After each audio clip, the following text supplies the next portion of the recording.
Hello and welcome to Florida Basketball Hour. I am Neil Black, Saturday Down South. On this episode, we're going to break down Florida's semifinal crash out in Nashville at the SEC tournament. The Gators lose to Vanderbilt in that game in the SEC semis, 91-74, Florida's most lopsided loss of the season. Not in the last 2 years. There was the blowout loss at Tennessee. It seems like something about the state of Tennessee sometimes brings out the worst in the Florida Gators. On the flip side, it doesn't get much more. There's not much more contrast than getting blown out by Vandy and then, a day later getting back-to-back one seeds in the NCAA tournament for the first time in school history. Florida joins a pretty elite list of 10 programs that have accomplished back-to-back one seeds this century. They're everybody you'd think. Interestingly, Kentucky has not done that since 2003 and 2004. So it's been a while for even big blue blood Kentucky to go back-to-back with the one seeds. The Gators are the one seed in the South. There was about 3 to 4 hours of doubt as to whether Florida would get a one seed, and then Houston's late rally against Arizona fell short, and the UConn, before that happened, UConn lost to St. John's fairly convincingly in the Garden. What a weird series UConn St. John's was this year. Quite obviously. Excuse me. UConn obviously gets a really lopsided win against St. John's in Hartford, 72-40, one of the worst losses of Rick Pitino's career. And then literally 17 days later, St. John's nearly returns the favor, handing Danny Hurley his most lopsided loss since before the UConn national championship season. So, what a strange series. St. John's also won the other game, played in the Garden. So UConn actually goes 0-2 in the Garden against St. John's. And then naturally the committee says, hey, let's reward St. John's for how they played down the stretch of the season with a 5 seed. And by the way, let's go ahead and give Gonzaga a 3 and Michigan State a 3. But let's give Vanderbilt a 5. Like, some of these seeding choices, and I'm sorry about the coughing, some of these seeding choices made almost no sense whatsoever. So, I think the committee did a right job, did the correct job with the field. I wouldn't have admitted or allowed anyone else into the field that the committee did not. I think they did a poor job seeding, especially with Braden Huff doubtful. I didn't understand why Gonzaga was a 3. I thought Vanderbilt, I don't understand how they could go from a 4 when the committee seeds were released to a 5 when all they did was add quality wins to their resume in that span without a bad loss. None of that made sense. And then Michigan State obviously didn't play their best basketball down the stretch. So for them to actually go from I think they were a 4 and then they went to a 3, even though, they lost to Michigan and lost to UCLA in the Big Ten tournament, to come in with 2 straight losses. That was curious, and I know that they had a win over Purdue after the committee made the seedings, but every other win was quad 2.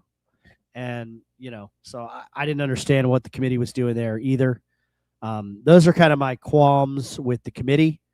But the Gators didn't leave it in their own hands, and they got bailed out, really, by Arizona. Karchikov hit a couple bank triples.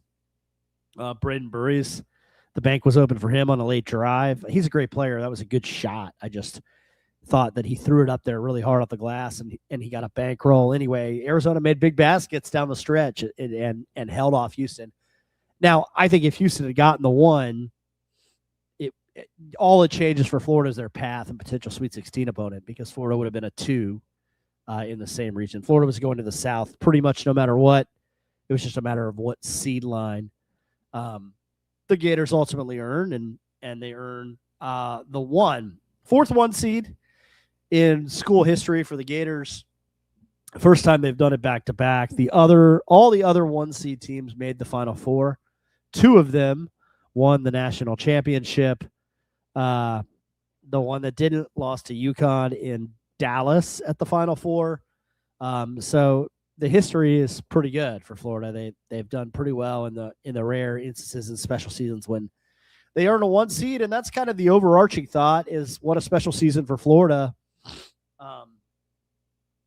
Just the fact that they were able to get a 1 seed after replacing what I think is the best backcourt in the history of the SEC, and replacing all 4 pieces, including Denzel Aberdeen, who transferred to Kentucky, and then flipping the roster around where the complementary piece to last year's national champion becomes the linchpin of this year's 1 seed. An incredible job in roster construction by Todd Golden, Jonathan Sapphire as the de facto general manager. Carlin Hartman had a hand in roster building more so this year than any other, and I think they did an incredible job putting together a team that could compete and then get a 1 seed, and then for Florida to do it after the 5-4 start and to finish 21-3 in their final 24 games, ranked 2nd in Bar Torvik since February 2nd, ranked 4th in Bar Torvik since January 1st. To do all of those things when they had fallen out of the AP Top 25 at 5-4, I think pretty exceptional stuff. I think they fell out of the AP Top 25 after 5-4. I think they lost to Missouri and then fell out. Nonetheless, to fall out of the top 25 and then come all the way back and get a 1 seed, be one of only 4 teams in America with 10 or more quadrant 1 wins, just extraordinarily special stuff. And Florida's program is in an incredibly lofty place right now. The Gators are, Corey Knowles told me on Stadium Gale, Gators are the big boys right now. And we saw that at the SEC tournament when Florida capped a 3-0 season against Kentucky. Obviously, the Gators, I suppose, could play Kentucky in the NCAA tournament. I didn't look to see when that matchup could occur. Yeah, so Florida could meet Kentucky in the national final. If Kentucky made a run to the national championship game, they would earn a 4th shot at the Gators. Shades of 2014 in that regard. Anyway, so unlikely that Kentucky gets that far. Florida goes 3-0 against the Cats. They played 120 minutes of basketball this year, the Gators and the Bluest of Blue Bloods. And Florida led for 117 minutes and 48 seconds. There were 2 minutes and 12 seconds of game time where it was tied, and Kentucky led for 0 minutes and 0 seconds. So, the Gators are the big boys. And by the way, should we break it down again for everybody in the back? All right. Since 2000, we will because it's fun. Final Fours, Florida 5, Kentucky 4. Elite Eights, 9-9. National title game appearances, Florida 4, Kentucky 2. National championships 1, Florida 3, Kentucky 1. NCAA tournament win percentages, Florida 74%, Kentucky 69%. And then NCAA tournament wins, Kentucky 48, Florida 45, which if Florida makes a run to the Final Four this year, Kentucky loses to Santa Clara, Florida would overtake them in actual tournament wins as well. But, even if they don't, Florida has the win percentage advantage. They have the Final Four advantage. They are tied in Elite Eights. Florida has the national title advantage. Florida is the bluest of blue bloods. They're the most successful program in the SEC since 2000. Those are the facts. You can debate, or as the great Senator Daniel Patrick Moynihan said, you're entitled to your own opinions. You're not entitled to your own facts. And I think Kentucky fans were in their feelings a lot about what the facts are. They were in their feelings about the refs, who clearly were the reason that Kentucky never led for 1 second in 120 minutes of basketball against Florida. They were in their feelings about spending $22 million and having a team that's a 7 seed with a 20-12 record. Sorry, 21-13 record. They're in their feelings about whether or not they're going to have to fire a guy who's a beloved alum of their program, which is never easy. They're in their feelings about how they say injuries derailed their season, even though like Jalen Lowe's a ball dominant point guard who never impacted winning anywhere he had been. And Jaden Quaintance had a torn ACL when they'd elected to pay him a lot of money. And they knew it was unlikely he would return this year. And lots of people said that that he was unlikely to play. And they signed him for $1 gazillion anyway. That's strange. And, they're in their feelings because Cam Williams, a defensive specialist who was a first team on mid-major player and is very good, was out for a while and actually forced Mark Pope to think about his rotations and decide on who to play better. And obviously a big problem with Mark Pope this season was his rotations were weird, right? They played Jesper Johnson when most people watch that guy and were like, that dude's unplayable, right? They kept playing him because, God forbid Mark Pope doesn't play a highly touted freshman that he recruits. And like, there's a huge distinction, right? Like that's so fascinating to me. There are a lot of, I think, distinctions between Mark Pope and Todd Golden. And I'm not knocking Mark Pope, who I think is an excellent coach. I really do. And I know Kentucky fans probably will disagree with me, but I think they run really terrific offense. I think if they stick with him, there's going to be a pathway to long-term winning there because they have more resources than the Roman Catholic Church, right? But Jasper Johnson's a top 25 player. He's the highest recruit that Pope signed, unless you count Quaintance, who obviously committed to Arizona State first and then boomeranged back to Kentucky once he had proof of concept from Pope with the Sweet 16 in year one. And like Pope couldn't sit his top 25 recruit. Like he was too proud and kept forcing him into the rotation when it was clear that like he was hurting the basketball team and that like Texas A&M starts a 40-10 run because Jasper Johnson's on the floor for a little bit. Todd Golden has 2 top 50 recruits, CJ Ingram and Alex Lloyd, and like he doesn't force them to play, and there were stories coming out in Lexington about Jasper Johnson's confidence and like his long-term future. And, when you put kids in bad positions, those sorts of outcomes happen. Whereas if you don't demand these types of things from young players, like the long-term progression for Alex Lloyd and CJ Ingram continues to be good. And you saw CJ Ingram was ready when he went in the mistake game, right? But Florida doesn't force that upon kids. They give them a plan and they develop people. And so it's not just roster construction that makes Golden elite. It's not just, the ability to manage the salary cap and NIL that John Sapphire makes. It's elite. It's culture. It's imparting belief into players, and it's the development. And you saw all these things, and that's how you get 2 straight 1 seeds. Florida's the big boy on the block, and Kentucky is part B. This is the reality. They're entitled to their own facts. They've got a bunch of banners from when only white people were allowed to play that they brag about all the time.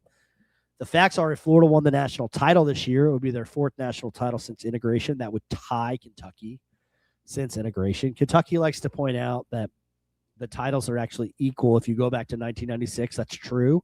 And that's fine. Like, let's go back to 1994 instead then and make it the last 32 years. And then the Final Fours are equal. So it's not just since 2000. Like, if you want to play that game, cool. We'll go back 2 more years, and then the Final Fours are equal, 6-6. So the reality is since the expansion of the field to 68, Florida's the 2nd winningest program in the SEC. They're the second winningest program in the SEC in regular season wins since 2000. They have as many Final Fours as Kentucky in the last 32 years, and they have as many natties as Kentucky in the last. Like, it doesn't change the analysis that much. Florida's a big boy. They like to say that Florida's a flash in the pan and a fluke, and the results say that's not true. 3-0, 120 minutes, 0 minutes for Kentucky with the lead. That alone made Nashville gratifying. It would have been better if Florida won. They wanted to win the tournament. I promise you that. I don't buy any of the good loss rhetoric. I think all that is silly. Quite honestly, like, no coach that's good says we need a loss, right? Billy Donovan used to laugh that off too. Todd Golden did say, like, hey, I think it'll recenter us, which I think that's kind of a fair way to put it. He was asked about that yesterday at media, and I thought, like, his answer was pretty reasonable. He's like, look, no, we did not want to lose a game. Like, let's not be preposterous here. But he also said, like, you know, it happened. So, you know, we're going to learn from it and we're going to use it to our advantage. But he said, I'm never going to be like, oh man, I'm glad we lost. And yeah, in fact, his quote, I prefer it the other way. It'd be more of a challenge if we wanted to win the national championship, if we had won 20 in a row. Yeah. But I do think when you lose, you can really drill down on some areas you need to improve. When you're winning, that's more difficult. It's more difficult to teach. It's more difficult to hold people accountable. But, you know, we never want to lose games. And that's where, you know, I do think Florida can recenter. Like, they didn't play particularly well for 40 in any of the last four. Miss State, they had the slow start. At Rupp, they had the bad finish. Against Kentucky, they had the rough finish. Nashville quarterfinal. And then Vanderbilt, they got worked for 40. I'm not going to get into the refs. They sucked. Like, Pat Adams, Doug Shows, they did a bad job. KB Burnett was fine, but that's a tough career for him. Anyway, that wasn't why Florida got shellacked. Like, the rest were terrible. I mentioned on our Patreon, patreon.com/FloridaBB Subscribe if you aren't already. That's the best way to support the podcast. I get asked that all the time. What's the best way to support you and Eric? It's to subscribe to Florida Basketball Hour on Patreon. The money that we have that, like, pays for our streaming service that we use to deliver the podcast all comes from the Patreon. Like, you know, our sponsorship, quote unquote, is very minimal for the actual podcast. And in order to continue doing the podcast, Fawcett and I had to start a Patreon. So the best way to support us is to do the Patreon. But Florida, you know, they just got worked, man. I thought they got out-coached a little bit, and I thought Florida staff lost its composure a little bit, which doesn't usually happen. I thought there was the early pull-down on Condon that should have been a technical, and it should have been, and the replay showed the wrong play. Like, it was very clear that Condon got pulled down. It actually looked like Okereke tried to step on him. Maybe he didn't, but it was, nonetheless, it was technical worthy. Should have been free throws for Florida, and the ball, it's not called. Vanderbilt makes a three, I think, on the ensuing possession, and Florida staff was losing their mind, and that led to the 11-0 Vanderbilt kill shot. So a game that was really close got to 23-14 Vanderbilt just like that, and when the Gators were down 9, and really Vanderbilt never looked back from there. In fact, Florida only got within 10 once in the second half. You know, but so I thought Florida staff lost its composure a little bit because of the refs, and then turnovers kind of did the rest. And Vanderbilt scored 20 points off 9 Florida turnovers in the first half. That's about 2.5 a possession off the turnover, and the 9th turnover came at the end of the half, so Vanderbilt couldn't score off of it. So really, it was 20 off 8, which is 2.5 possession. That's about as great a return as you're ever going to get on turnovers. And so, like, when you get outscored 20-4 on turnovers in one half, which is what happened in the semis, and you're down 15 at halftime, what's that say? Well, it says that the lead is because of points off turnovers. And if both teams had 0 points off turnovers, Florida would have been up by 1. So Florida's half-court defense was fine in the first half. And that's the case even though Vanderbilt bucked the scout, right? Now, I thought Vanderbilt outcoached Florida because they were ready defensively for Florida's offense more in the second meeting, whereas the Gators didn't seem to adjust necessarily what Vanderbilt did. Maybe because they won, maybe because the analytics just keep saying Vanderbilt's bigs aren't going to hit shots, whereas Vanderbilt trapped Florida's ball screens pretty consistently and blitzed their dribble handoffs. Like Florida had 3 turnovers on dribble handoff plays. Like that is not okay. That is a lapse of concentration type turnover. That's a bad angled screen. Those are simple mistakes that are on Florida. And Todd said that when I asked him about it yesterday, as I record here on Wednesday. But like, that's also a good scout from Vanderbilt. Like those strategies worked better. And you know, that made all the difference, to be quite honest.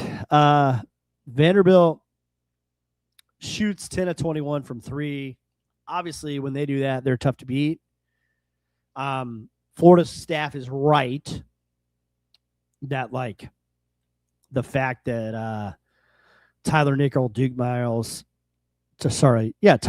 Tyler Tanner, and Duke Miles went 3 of 11 or 3 of 10 from 3 suggests Florida did do a good job with that part of the scout, right? Like anytime you hold those 3 guys to 3 of 10, you probably feel pretty good about your chances to win. But, you know, A.K. Okereke, season best 3 of 5 from deep. Devin McLaughlin, season best 3 of 4 from deep. Jalen Washington, he makes a 3. And according to shot quality, all but one of the Vanderbilt bigs 3s were uncontested.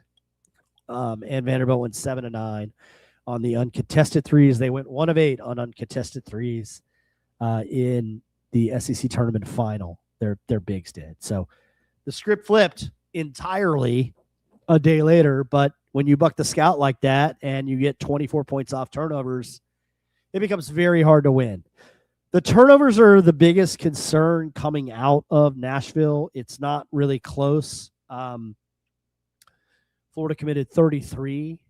They had a 22% turnover percentage against Vandy.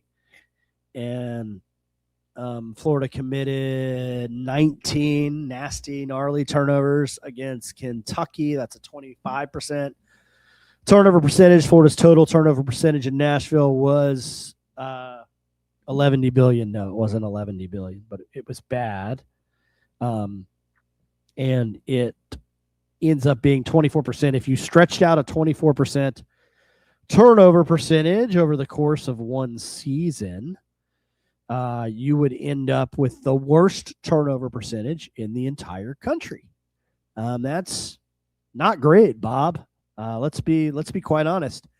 If Florida turns it over 24% of the time this weekend in Tampa, they will not have games in Houston because they won't advance. I'm convinced of that. And I think we need to kind of, if you're a Florida fan, just prepare yourself for the possibility that if they turn the ball over a ton on Sunday, the season's over. That's how real stuff gets. And you all remember this from last year when UConn very nearly ended Florida's season in the second round anyway, right? If you play a team that is pretty good at taking care of the ball, or that takes care of the ball on that day, you better do what you do well. And luckily, Florida kind of snapped out of it. Now, should Florida beat an Iowa? Yeah. But if Florida plays Iowa, who has Clemson, Iowa has a couple things that kind of are working for Florida against Florida. They have Bennett Sturts. He's probably a top 5 point guard in America. And then they have bigs who can shoot it a little bit. I don't think Vanderbilt is really the right comp for them analytically. I didn't deep dive into Torvik on like who their actual comp is. I'm going to do that now. Let me see if I can pull that up. Okay, so I was 26 in Torvik. That's the best 9 seed. They went 10-10 in the Big Ten.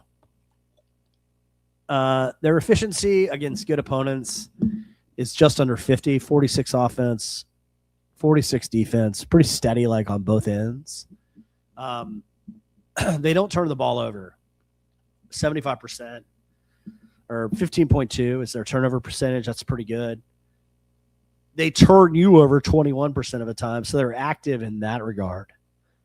At like what they do. But from a similar profile standpoint, we're going to look at like somebody that made a nice run.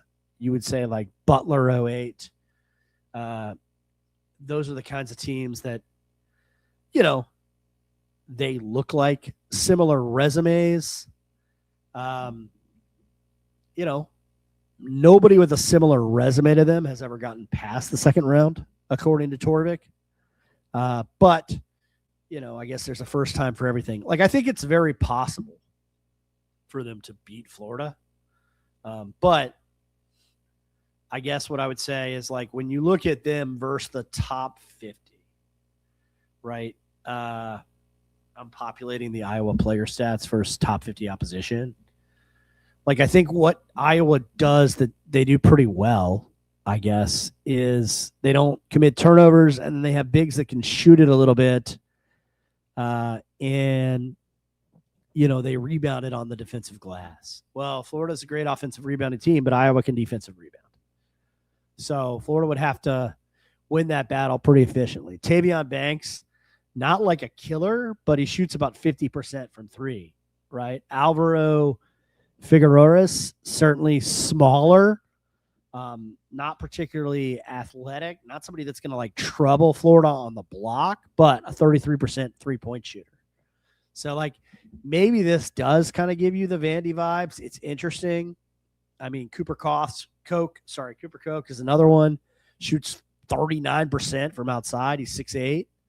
Like, so they have bigs that can shoot it a little bit, and Florida has to be kind of honest with their scout there, I think, as they approach that game, if that's the game indeed that they get.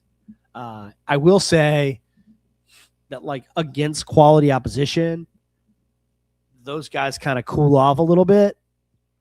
Koch shoots 30% from 3 against top 50 teams. Fogueras, 26% from 3. Tavion Banks is the outlier. He shoots 59% from 3 against top 50 opponents.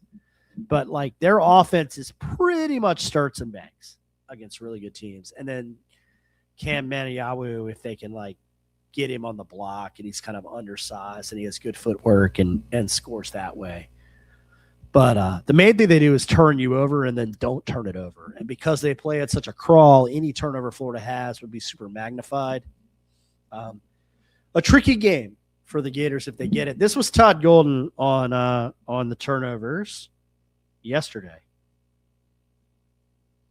Obviously, the turnovers, kind of the loud thing from Nashville. Some of them kind of uncharacteristic, but that's sort of the focus. Safe to say.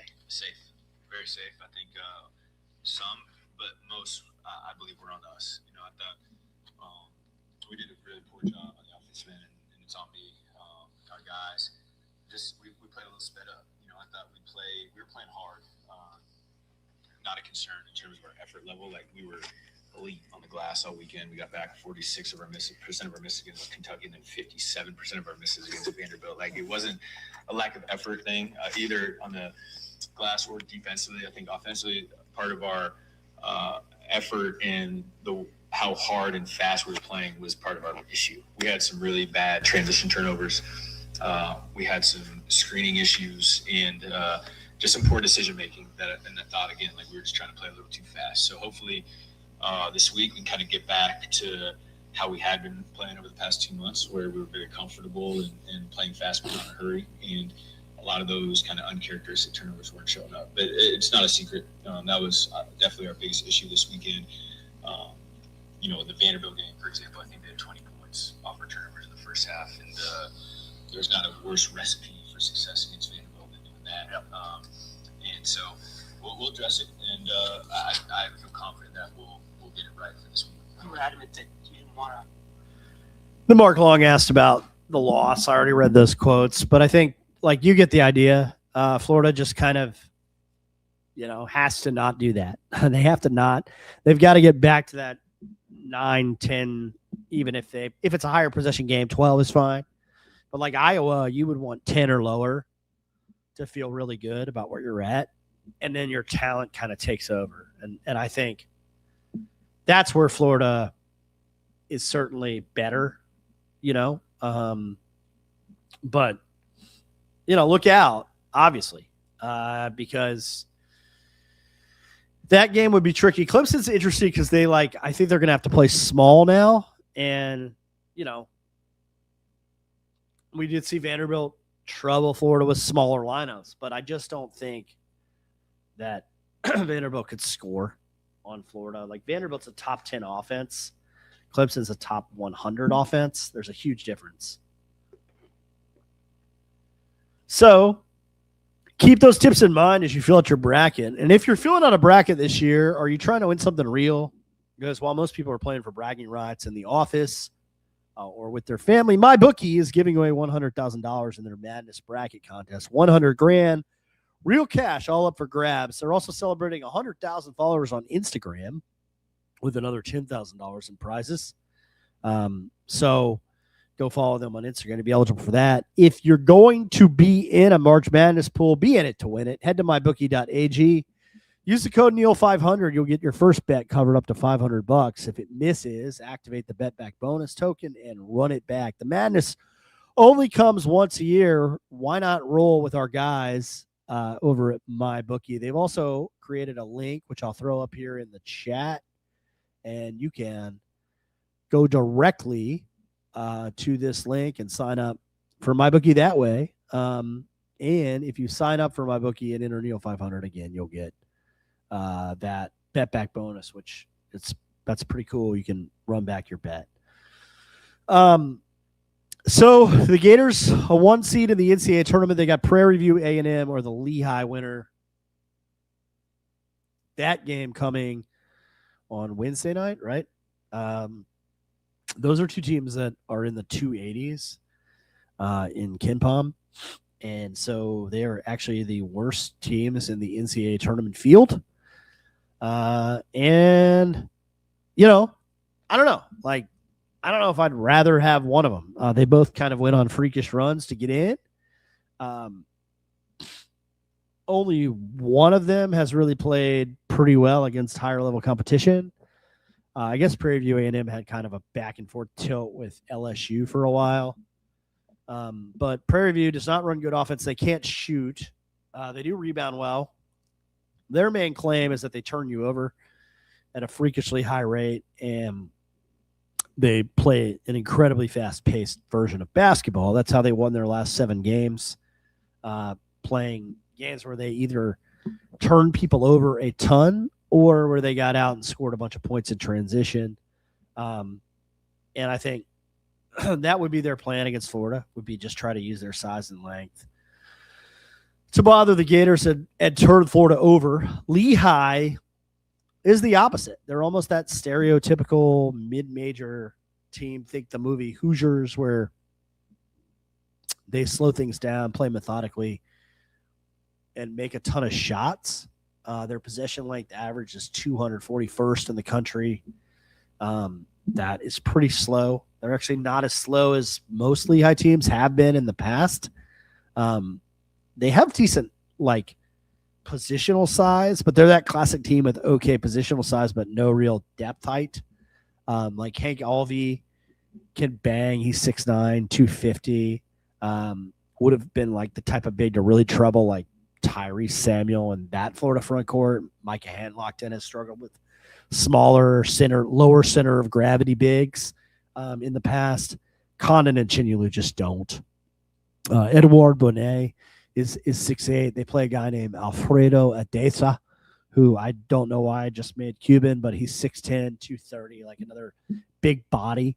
But mainly what this team is they've got a guy named Nasir Whitlock who's just sensational. He's going to get a lot of money in the portal and transfer somewhere. He gets to the free throw line a ton. He makes his free throws. He shoots 44% from three. He can beat you off the bounce. He can create his own shot. He's going to be a lot of fun. I bet he has 20 to 25 against Florida if that's who Florida plays.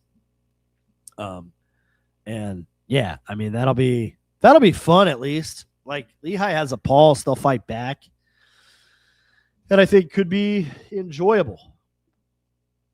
All right, wanted to get into Florida's region just a little bit, and then I think that's enough. Any preview of the region, I think, is best done with brought to you by our guys over at Game Time Sidekicks. Those guys are fantastic. You want to go over there and make sure you check them out. They are, a lot of fun. And yeah, anyway, Game Time Sidekicks. If you use Stadium 15, you'll get 15% off your order. If you order $60 or more, you will get a free koozie with your order. All of this pretty awesome, I think. And yeah, let's get into the South region a little bit as we kind of go down top to the bottom. The 8-9 game, obviously we've talked Clemson, Iowa. Vanderbilt McNeese is one of those games that I feel like people have really doubted Vanderbilt in my mind a little bit. And I don't know if I totally buy why they think that McNeese is a bad matchup for Vanderbilt. I just don't see it. Because here's the thing. And I'm not trying to, knock McNeese. I think it's a great story getting back after Will Wade leaves. But what I would say is that McNeese thrives off turning people over. And I'm not really certain that they're the type of team that Vanderbilt doesn't turn it over with Miles and Tanner. So I just don't think that that's a super favorable matchup for an upset. So I like Vanderbilt there. Nebraska and Troy. I do actually think this is a more interesting and intriguing type upset. Troy, their strength is not necessarily protecting the ball, but they're a great offensive rebounding team, and they really limit the three-point shot. And so, I think there's a scenario where that's really a big deal because Nebraska shoots a ton of threes. Over 50% of their shots come from beyond the arc. And can they hit them against a tough Troy defense? Nebraska also does force a lot of turnovers, and they don't commit turnovers. But Nebraska doesn't rebound particularly well. They don't crash the offensive glass at all. A lot of it is about Fred Hoiberg's kind of we want floor balance at all times strategy. And, I think against Troy, Nebraska certainly won't be much bigger, and they'll be challenged a little bit on the glass. Both those teams play pretty much 5 or 6. It's not like Nebraska overwhelms you with depth. They play 7 guys. That's it. And it's really about 6. That's a tricky one. But if Nebraska gets by Troy, I think what's fascinating is all the reasons that Nebraska matches up tough with Troy are reasons that they're a bad matchup for Vanderbilt. They're 7th in the country in three-point defense. They don't turn the ball over. They force a lot of turnovers. They're precisely the type of team that has given issues to Vanderbilt all year.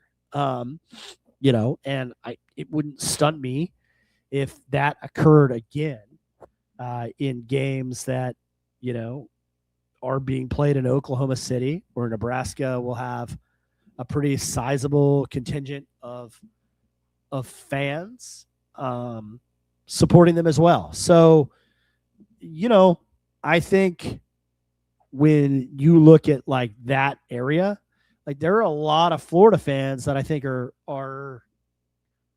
what's the word? Disappointed, maybe, with having Vanderbilt in their bracket. But there's a chance that Vanderbilt does not survive and even get to Houston. Now Florida has 2-2, of course, but that's what we're talking about. Okay. Some other like thoughts on that region. VCU, always a sexy Cinderella because of that deep Final Four run, but they got a good matchup.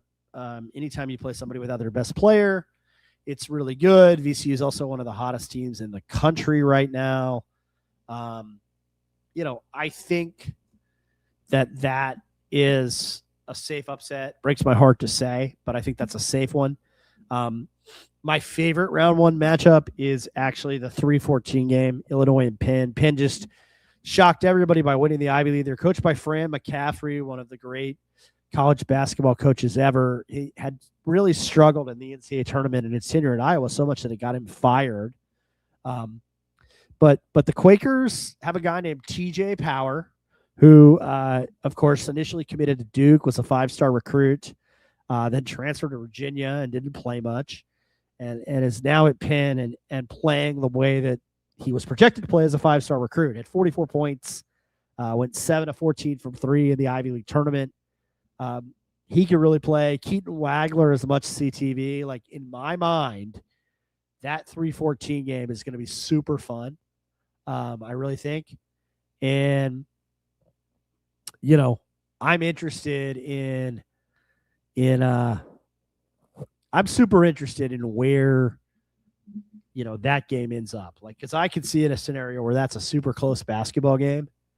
And, I don't want to knock the possibility that there's a colossal upset in round one. Now, look, the Giant Killer model does have McNeese as a big time upset, kind of candidate. But again, I don't think I think matchup wise, the computers are getting tricked because Vanderbilt can neutralize what McNeese does best. Whereas I honestly think North Carolina's statistical profile, which reflects having Caleb Wilson a lot, is now gone. VCU has won 16 of its past 17.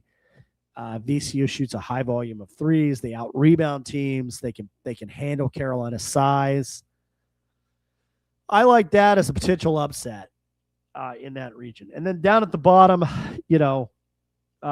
my lock pick is St. Mary's over Texas A&M. So I'm sure to probably be wrong about that. I don't see a scenario, quite honestly, where